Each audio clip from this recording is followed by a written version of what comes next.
Всем привет!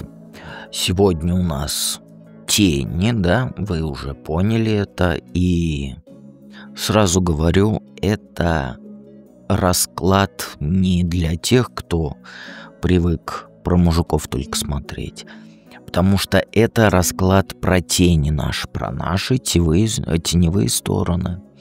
И в долгий ящик откладывать не будем, сразу расклад наш начнем. По две карты, тень и архетип. Тень, сразу предупреждаю, тень — это говнишко в нас, которое мы, не признаем.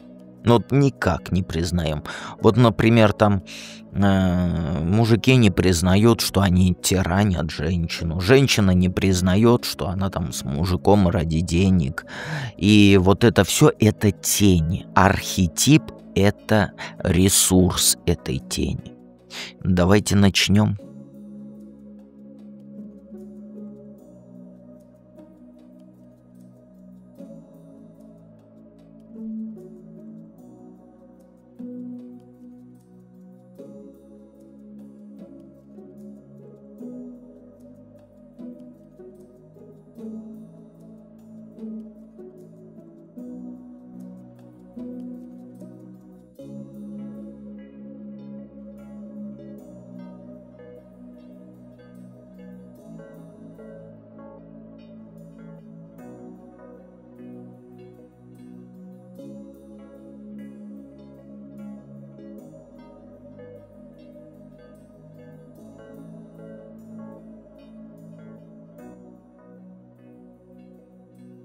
Единичка, тень толстяк, тут даже объяснять не нужно. Но это ни в коем случае не про то, что ты там толстая или у тебя там килограммы лишние. Нет, это тень. И вот, как сказать, вижу я тебя, знаешь, какой, как ты сама себя поедаешь изнутри. Прям буквально. Твоя темная сторона — это внутренний обжора, который жрет все подряд. Но не еду, нет. Чужие успехи, там, чужие достижения, чужую красоту. Ты заходишь там в какую-нибудь соцсеть, да, и начинаешь жевать чужую жизнь. И там фигура у подруги хорошая, у этого квартиру, и все, ты говоришь, они это там насосали чупа-чупсов. Вот примерно вот так. Поездка у той девочки там, это тоже она чего-то там наделала. И знаешь, что происходит? Ты кормишь свою эту неуверенность чужими картинками. Ленту открываешь с утра и завтракаешь завистью. Смотришь на свадебные фото, там у подруги, у одноклассницы и так далее, и у тебя все в животе переворачивается. Не от радости за нее, нет. От того, что у тебя такого нет. И сразу повторюсь еще раз. Никто не признает свою тень. Поэтому слушай, как будто я про другого человека говорю. И чем больше ты эти картиночки в интернетах бусурманских смотришь, тем голоднее ты становишься. Тебе нужно еще и еще чужого счастья, чтобы понять, насколько ты несчастна. Вспомни, как ты фотографии там с корпоратива, да, изучала. Рассматривала каждое платьишко, каждую причесочку. Считала там лайки под этими постами бусурманскими. А потом сидела и думала, а почему я выглядела хуже всех? А почему у нее такая талия, а у меня такой нет? Почему она там танцевала с начальником, а с тобой, как говорится, к тебе даже никто не подошел? И твой этот внутренний обжора, он ненасытен. Ты можешь час листать эту бусурманскую ленту, да, поглощая чужие жизни, и выходить из этого марафона совершенно опустошенный, потому что твоя самооценка, она становится меньше с каждой этой картиночкой. Ты начинаешь чувствовать себя толстой рядом с этими, как называется-то, фитнес-люди, как называются-то, я забыл. Ну, которые вот жопы качают в спортзале. Чувствуешь себя бедной рядом с этими, с блогерами, которые путешествуют везде постоянно. Или чувствуешь себя одинокой рядом там с семейными парами. И самое плохое, то, что ты же не просто смотришь, ты впитываешь. Чужая красота делает тебя уродливей в твоих же глазах. Чужой успех, он делает тебя неудачливее. Счастье чужое несчастнее тебя делает. Ты прям вот буквально толстеешь от чужих достижений и становишься тяжелее, становишься медлительнее, ленивее по отношению к собственной жизни. Вот ты вот увидела, как девочка там рядом там работаете или соседка купила машину. И вместо того, чтобы радоваться за нее, ты начинаешь жевать эту информацию. Прокручиваешь в голове, откуда у нее деньги, справедливо ли это. Ну, конечно же, всегда у тебя это несправедливые деньги она наворовала или папик подарил. Потому что это теневая сторона. Если бы ты своим трудом купила такую же машину, то у тебя все равно соседка чупа-чупсом заработала. Ты свою злость кормишь. И зависть свою кормишь вот этими мыслями, пока они не заполняют всю твою голову. Или когда там подруга рассказывала, что ее там повысили, ты улыбалась, поздравляла, а внутри что-то грызло и грызло тебя. Почему ее повысили, а не тебя, правда же? Что вот в ней такого особенного, что у нее красивый мужик и так далее и тому подобное, а ты без него. И ты начинаешь обесценивать успех этих людей. Наверняка она там подлизывалась, чупа-чупсы делала, наверняка там просто повезло. Наверняка там нечестно все было. Все наворовали. Твоя тень обжоры вот этого толстяка, она питается не только чужими успехами, но и собственными неудачами. Чем хуже ты о себе думаешь, тем сытней она становится. Каждый раз, когда ты там говоришь себе: «Я не справлюсь, у меня не получится, я хуже других, а это не мое», ты кормишь эту темную сторону этими словами. И знаешь, что самое мерзкое? Ты начинаешь получать удовольствие от своих страданий, потому что ты в жертве. Тебе нравится жалеть себя.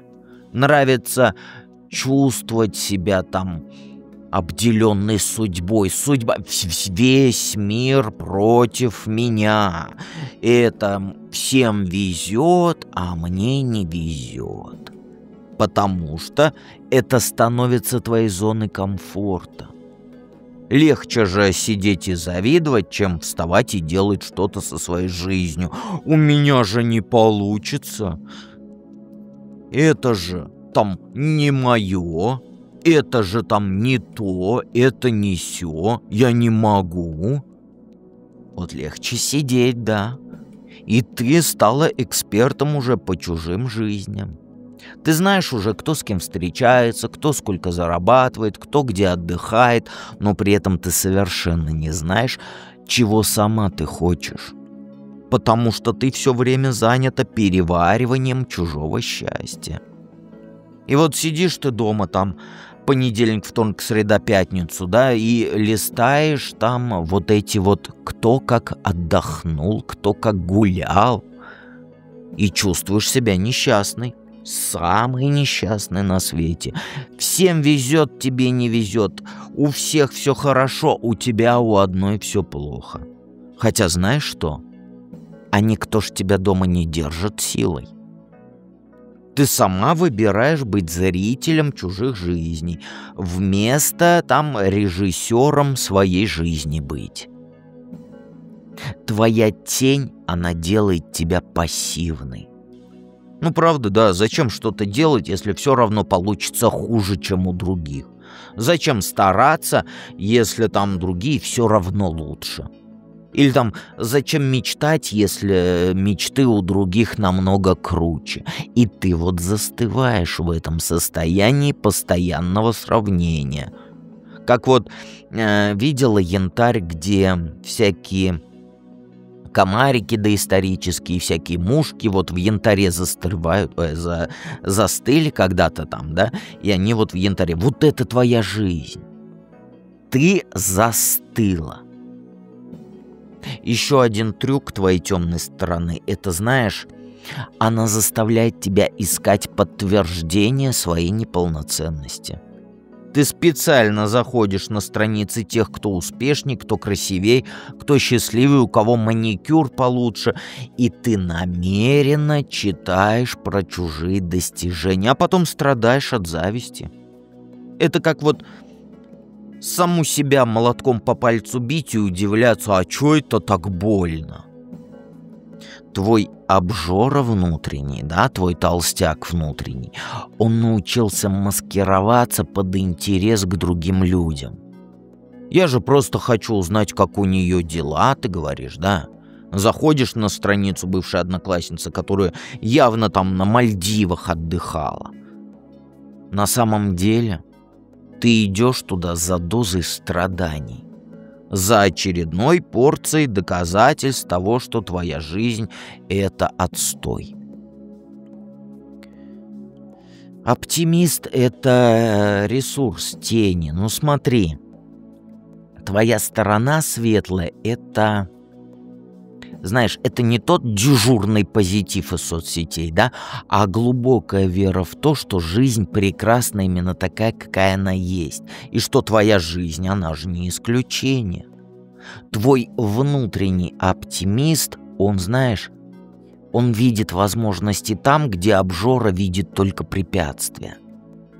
Вот когда ты смотришь на чужой успех не через призму зависти, да, а вот через призму вдохновения, то происходит магия. Чужие достижения, они перестают вот быть там приговором твоей неполноценности. И они становятся доказательством того, что все еще возможно. Вот вспомни, как ты в детстве там радовалась всему подряд. Мороженки, хлеб этот по пути домой пока несла, покусала. Солнышку, погода хорошая летом. Платьишко новое, учительница похвалила. Ты не сравнивала свое мороженое с чужим, нет. Ты не думала, что у кого-то там солнце светит ярче. Ты просто наслаждалась тем, что есть. Вот это и есть твой настоящий оптимист. Это, знаешь, это часть тебя, которая умеет искренне радоваться чужому счастью. Не через силу, не для галочки, а по-настоящему. Потому что понимает, что счастья достаточно на всех. Чужая радость, она не отнимает твою, наоборот, она добавляет в мир больше света. Понимаешь? Больше света, частичка которого тебе тоже обязательно достанется. И вот твой оптимист, он знает секрет. Сравнение — это воровство радости. Когда ты сравниваешь свою жизнь с чужой, ты крадешь у себя возможность быть счастливой вот здесь и сейчас. А оптимист, он предпочитает, как сказать, быть богатым радостью, а не бедным от зависти, понимаешь? И вот эта твоя светлая сторона, она умеет находить уникальность в обыденном. Понимаешь? Там, где вот толстяк видит серость, скуку, оптимист находит изюминки. Вот твоя способность замечать мелочи, которые делают жизнь особенной, это твоя суперсила. Там солнышко тебя разбудило в окошечко красивое, да, летом. Кофе вкусное, мордочка у кота смешная. Это все делает тебя, как сказать, это все твоя суперсила. Твой оптимист внутренний, да, он не живет в мире розовых пони. Он реалист, он выбирает фокусироваться на том, что работает, а не на том, что сломано. Он понимает, что проблемы есть у всех, но решение тоже у всех есть. И ты не исключение. У всех одинаковые шансы. Просто вот нужно переключить внимание с проблем на решение. И вот когда твой оптимист берет управление на себя, ты начинаешь использовать чужой опыт как навигатор, а не как какую-то битву. Увидела там у кого-то красивее жопку, да? Сразу пошла там фитнес качать свои эти. Увидела бизнес какой-нибудь успешный. Можно изучить, да, какие шаги привели вот к этому результату. Чужие достижения становятся не подводом для вот самобичевания, а инструкцией к действию, понимаешь? И вот твоя светлая сторона, она понимает, у каждого свое время, у каждого свой путь. То, что у кого-то там что-то раньше получилось, это не значит, что ты опоздала. Это значит, что у тебя есть возможность учиться там на чужих ошибках и делать еще лучше. Понимаешь? То есть вот он, как сказать-то, вот оптимист внутри тебя, он умеет превращать недостатки в особенностями. То, что тебе кажется там изъяном, он видит как изюминку. Твоя там застенчивость, да, это не слабость, это глубина. А медлительность — это не тупость, это основательность. И вот твоя эмоциональность — это не истеричность, это богатство внутреннего мира. Понимаешь? И вот эта часть тебя, она верит в изобилие. В то, что вот хорошего достаточно для всех. И хватит на всех, абсолютно на всех. Если кому-то повезло, это не значит, что тебе не повезет. Мир, он не работает по принципу либо она счастлива, либо ты счастлива. Нет. Счастье — это же не мы делили апельсин, много нас, а он один. Нет. Его не нужно, счастье, делить с кем-то. Оно только твое. У каждого одинаково много. У каждого одинаково безгранично. Понимаешь? Вот твой оптимист — это твоя внутренняя группа поддержки. Он тебя подбадривает, когда ты падаешь, да? Он с тобой празднует, когда ты побеждаешь.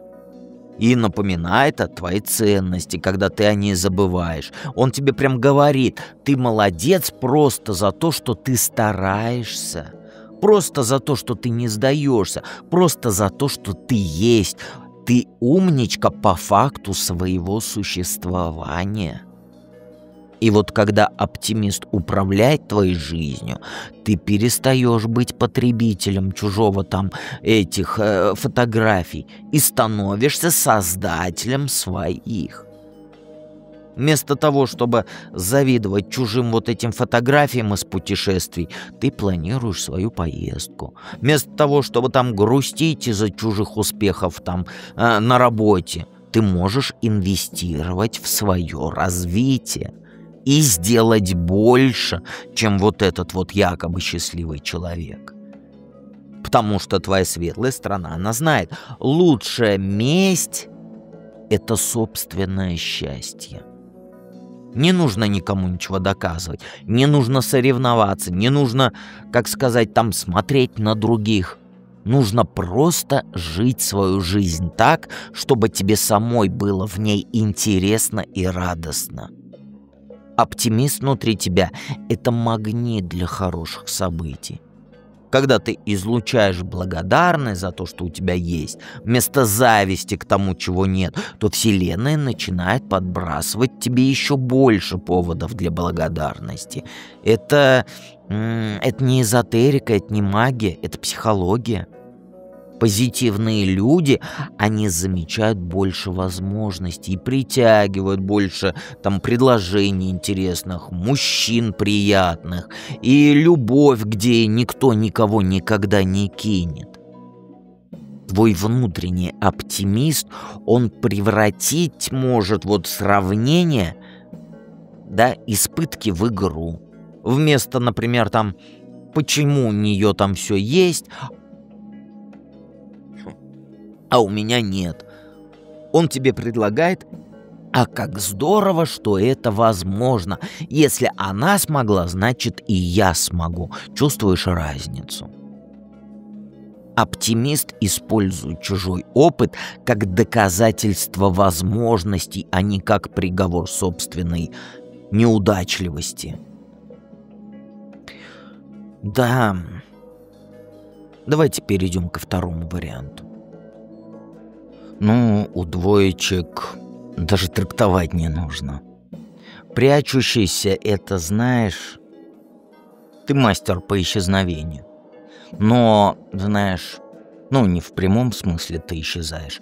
Физически ты тут, но вот, как сказать, энергетически ты постоянно прячешься от собственной жизни.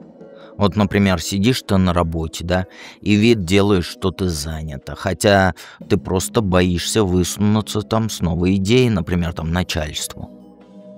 А вдруг коллеги подумают, что я выпендриваюсь, или, не дай бог, с начальником сплю. Лучше промолчать и незамеченной остаться. Ты и выбираешь там места, где, как сказать, в углу. Одежду выбираешь каких-нибудь, ну, неярких цветов. Прически, которые лицо закрывают. Твоя цель — раствориться в толпе, стать невидимкой. Даже в магическом чате ты боишься что-то сказать. На встречах, если одноклассников есть, то ты там в самом дальнем углу сидишь и слушаешь, как там другие рассказывают про свои достижения. А сама ты ничего не говоришь о себе. У тебя, знаешь, в голове: а чё тут рассказывать? У меня все обычно, у меня все скучно, бытовуха. На корпоративе, где там начальник спросил, там, кто хочет на себя там взять чего-то новое и повысят. Все молчали, но ты знала, что ты справишься. У тебя отличных идей много, ты все продумываешь, но, как говорится, молчание — это золото.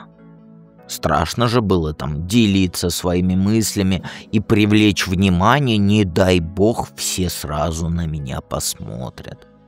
А потом вот это все отдали какой-нибудь другой, и ты сидела и злилась на себя и думала: опять я прошляпила свою там идею и так далее и тому подобное. Твоя темная сторона, она убеждена, что лучше не высовываться, чем там отказ получить.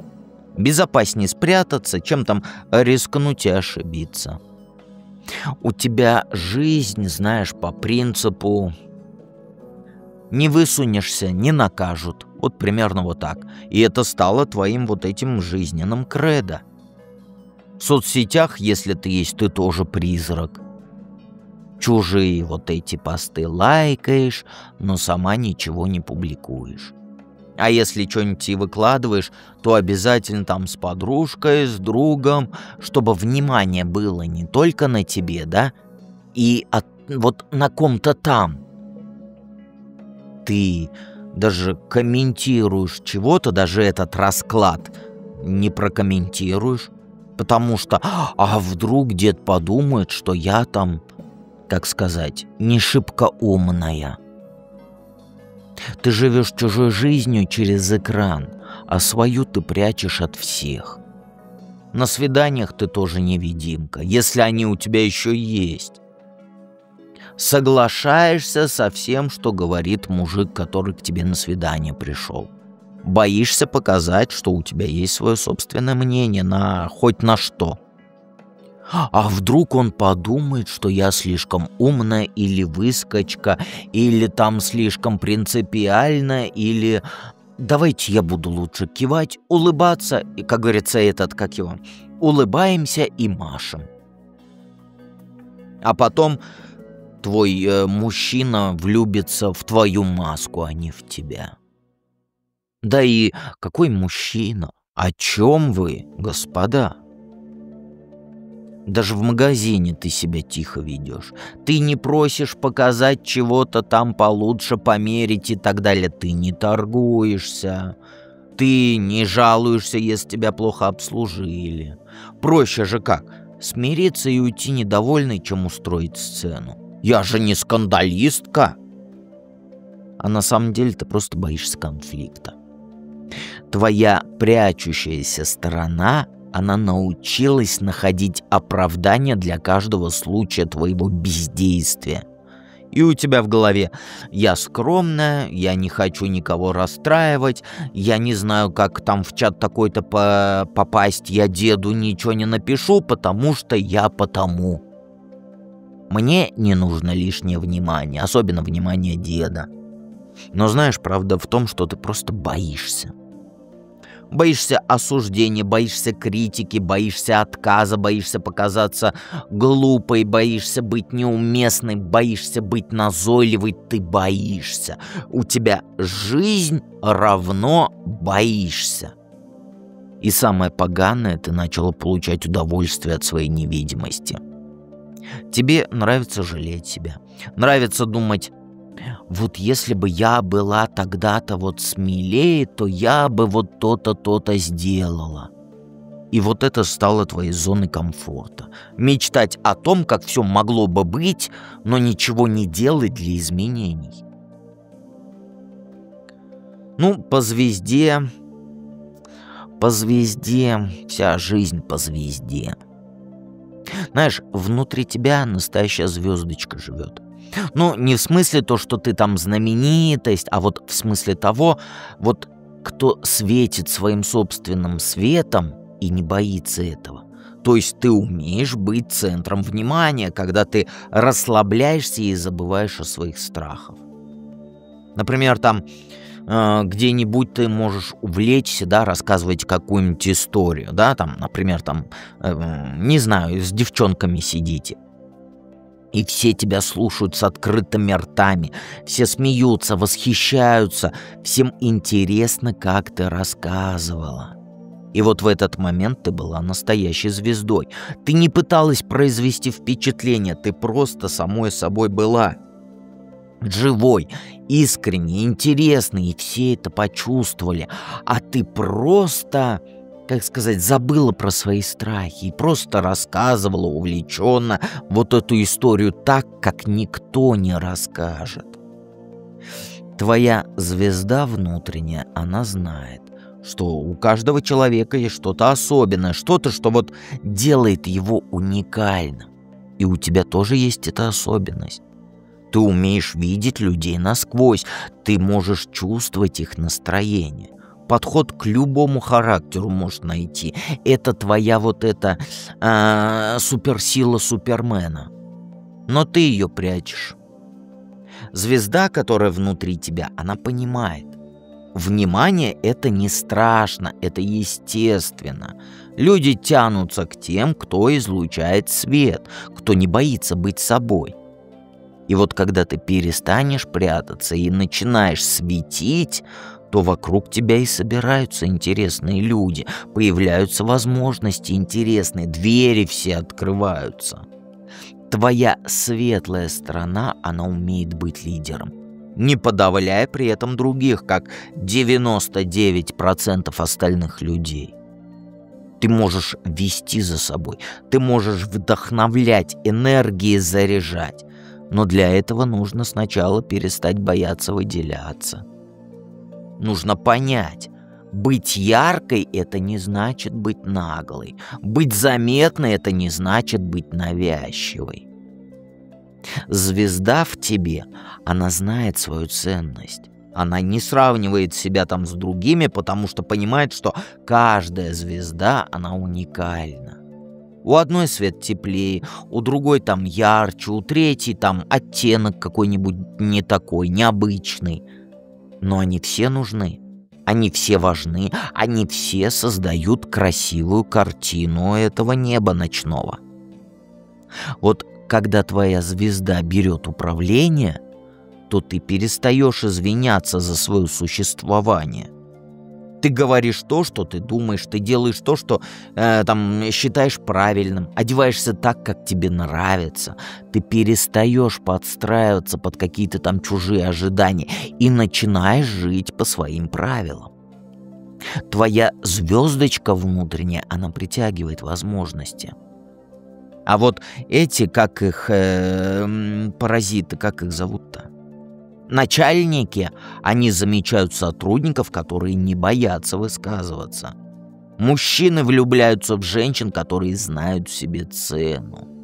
И друзья-подруги тянутся к тем, кто вот может заразить своим энтузиазмом, понимаешь?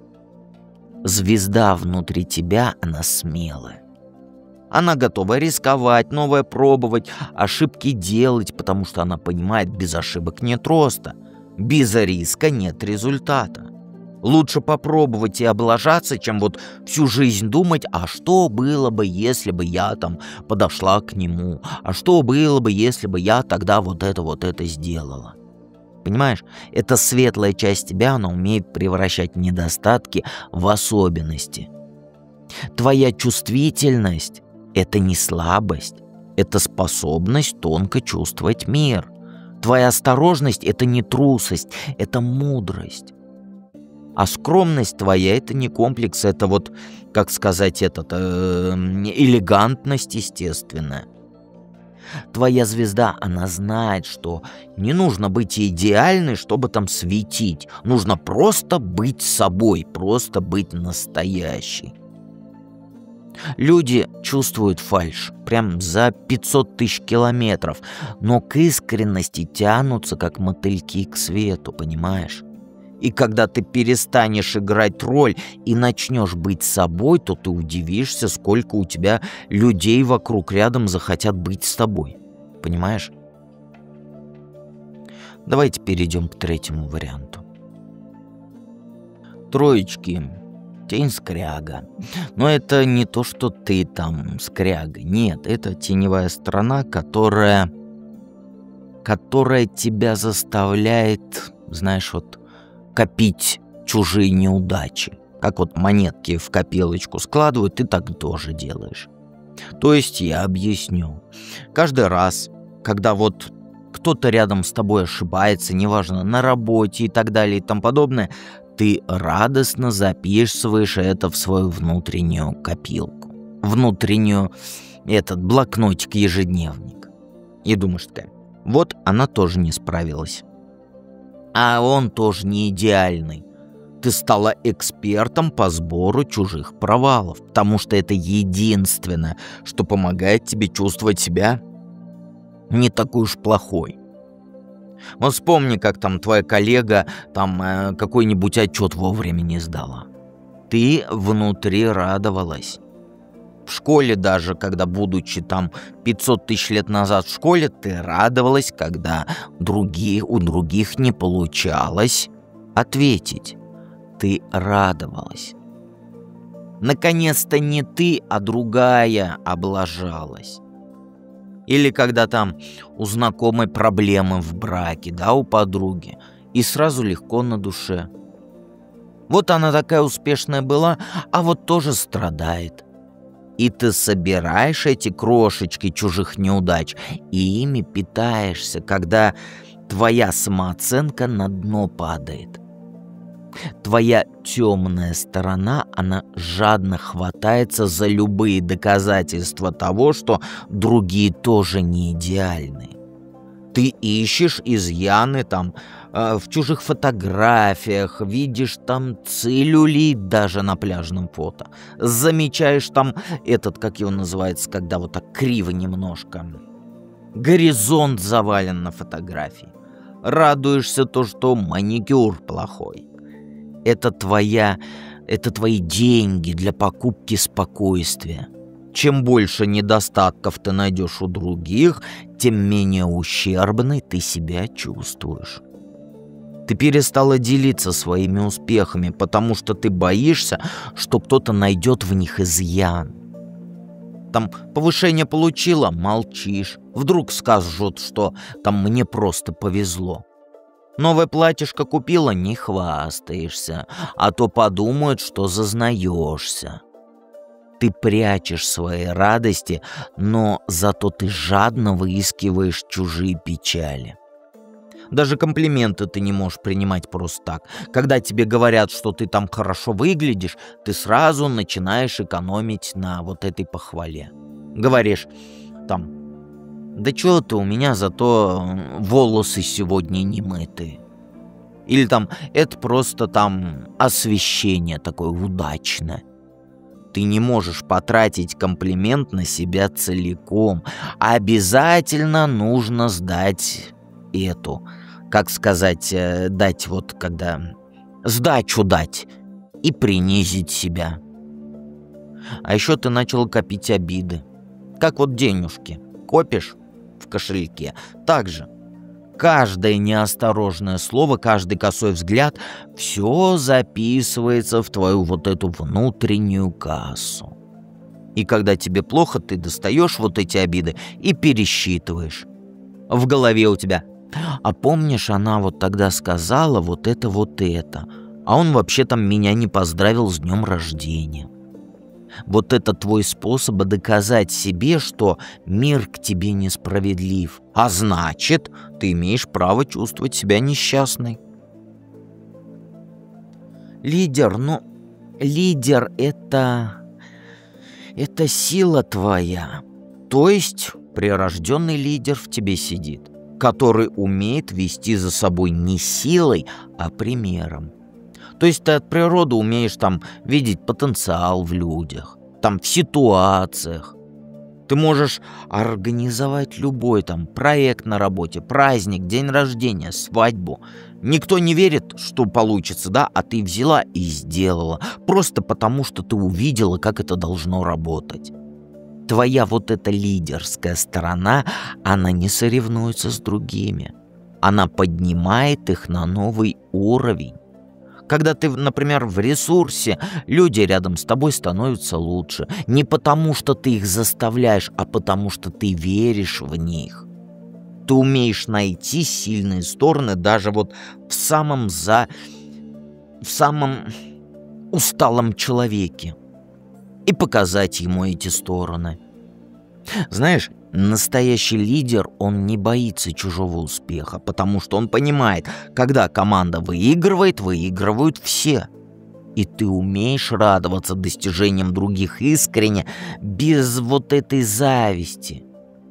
Более того, ты умеешь создавать условия, где люди раскрывают свои таланты. Это твоя суперсила, которую ты недооцениваешь и которую ты не пользуешь. Лидер в тебе, он знает, сравнение — это игра для неудачников. Настоящие лидеры, они ж не тратят время на то, чтобы там выяснять, кто лучше, кто хуже. Они заняты тем, что делают мир вокруг себя интереснее и лучше. И вот когда ты включаешь эту энергию, ты перестаешь считать вот эти чужие ошибки и начинаешь создавать возможности. И природа лидерская твоя очень щедрая. Ты готова делиться там знаниями, опытом, ресурсами не из жалости к другим, а потому что ты понимаешь, чем больше ты даешь, тем больше ты получаешь. Но не в материальном смысле, а в смысле удовлетворения от жизни. Когда ты помогаешь кому-то стать лучше, ты сама растешь. Лидер внутри тебя, он умеет превращать проблемы в возможности. Там, где другие забор с 3 буквами видят, ты видишь задачку для решения проблемы. И самое классное, ты умеешь заряжать, других людей. Рядом с тобой люди начинают верить, что все возможно, что любую ситуацию можно изменить к лучшему. Но из-за своей тени ты не пользуешься своим архетипом. Приходите в проживание арканов, прорабатывайте свои тени, прорабатывайте на новый уровень, выходите со своими архетипами и помните, что дед всегда рядом.